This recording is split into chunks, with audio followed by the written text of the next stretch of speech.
Au sommaire, Grand Cru Schlossberg, le domaine Paul Blanc, un petit objet très pratique et pour finir mon coup de cœur, un très joli pinot noir. Et on commence donc avec le Schlossberg. Oui, ce grand cru qui s'étale sur 80 hectares, donc c'est un grand cru.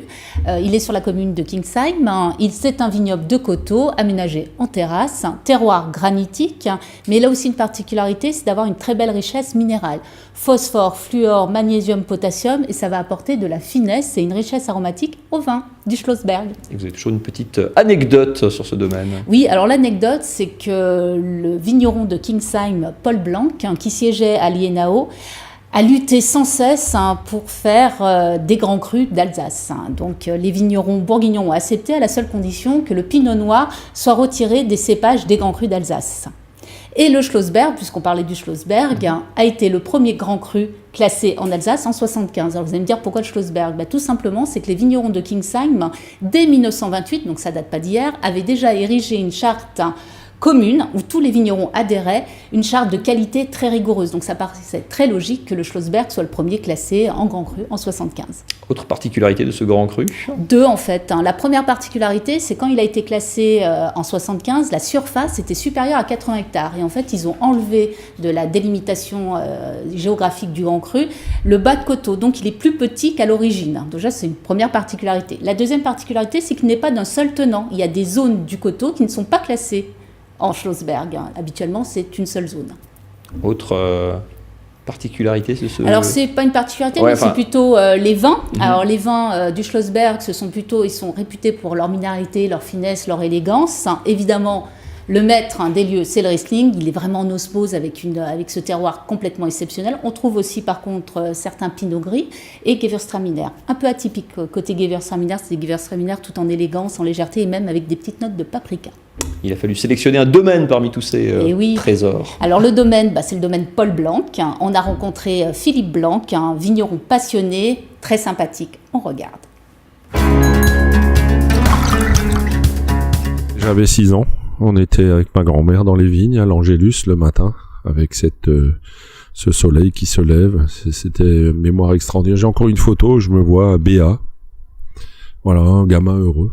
Je crois que c'est celle qui m'a inspiré.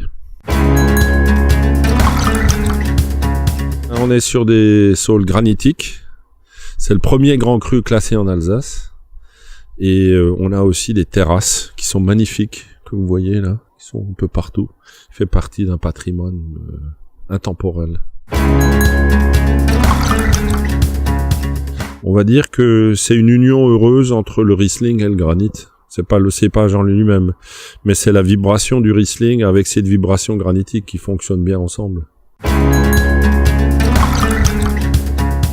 Disons, principalement, c'est tout ce qui est autour des produits de la mer, mais les huîtres, c'est magnifique. C'est un accord nuptial. Carrément, nuptial. Vous avez un objet très étrange qui intrigue tout le monde sur ce plateau, Valérie. Auriez-vous une idée, mesdames ? Mathieu ? Petit objet rond. C'est votre roller qui a perdu une roue. Ah, c'est peut-être pour bien couper la capsule, en fait. Non, alors ce n'est pas un coupe-capsule. D'accord.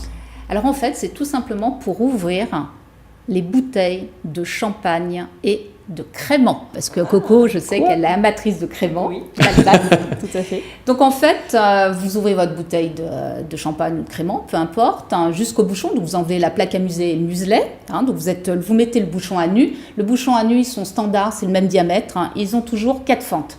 Donc vous mettez vous voyez, il a des petites fentes. Vous mettez cette petite rondelle sur le bouchon et vous avez juste à tourner. Et c'est magique, ça s'ouvre instantanément. Je l'ai testé, parce que c'était un objet que je connaissais pas. Pourquoi pas en direct ? Et ça, parce que on sait jamais. Parce que ça rate au bouchon en direct. Évidemment, et c'est magique. Petit objet très pratique. Alors évidemment, tenez-le plutôt comme ça, parce qu'il y a quand même de la pression et l'objet et le bouchon peuvent partir en même temps. Donc évitez de le tenir comme ça. Voilà, petit objet. C'est noté. Sympathique. Étonnant.